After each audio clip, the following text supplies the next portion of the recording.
السلام علیکم ورحمت الله وبرکاته. یو محترم پښتنه کړه د صفا مروه په کالو کې سړی کولای شي کې نس کولای. محترم دوا صورت دي کې تر حج لمخه صفا مروه کوله بیا احرام لره شرط دی.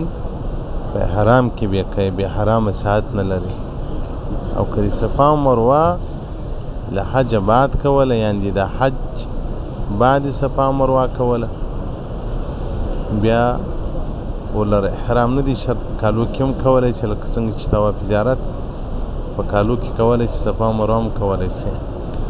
تر حج لمخه کې دي صفا مروه کول هغه په کالو کې نشي کولای هغه احرام لر شرط. نو مثلا مخکې درته بیان کړی و چې تر حج لمخه څوک صفا مروه کوي هغه په کالو کې نشي کولای هغه لازم په احرام کې کوي او کله حج بعد کول پاکي بیا څه مشکل نشته په کالو کې کولای شي. ارشاد الساری صفحه اصول اتلس اصول ننس فصل في شرائط صحة السعي. والسلام عليكم ورحمة الله وبركاته.